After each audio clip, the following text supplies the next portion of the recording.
आणि भारतीय संरक्षण क्षेत्रातून एक मोठी बातमी आहे। डीआरडीओनं हायस्पीड फ्लाइंग विंग यूएव्हीची चाचणी केली आहे। हे तंत्रज्ञान भारताच्या स्टेल्थ कॉम्बॅट ड्रोन घातकसाठी विकसित करण्यात आलंय। मानवविरहित विमान हे भविष्यातल्या युद्धतंत्रातलं एक महत्त्वाचं शस्त्र आहे। त्यात हे तंत्रज्ञान महत्त्वाचं पाऊल मानलं जात आहे। जगातल्या मोजक्या देशांकडे हे तंत्रज्ञान निर्मितीचं कौशल्य आहे। त्यामध्ये आता भारताचाही समावेश झालाय। कर्नाटकातल्या चित्रदुर्ग इथे ही चाचणी यशस्वीरित्या पार पडली।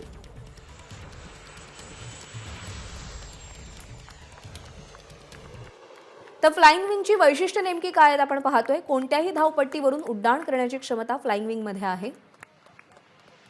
पूर्णतः ऑटोमॅटिक संचलन फ्लाइंग विंग मध्ये केलं जातं। मानवी पायलटची यामध्ये आवश्यकता नाही।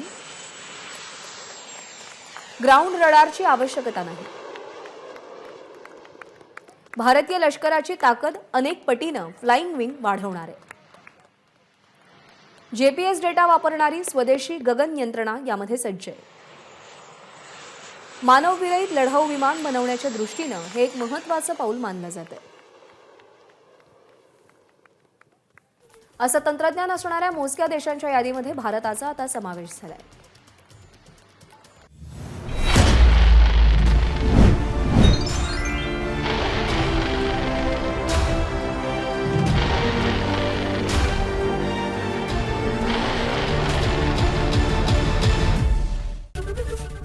एबीपी माझा, उघडा डोळे बघा नीट।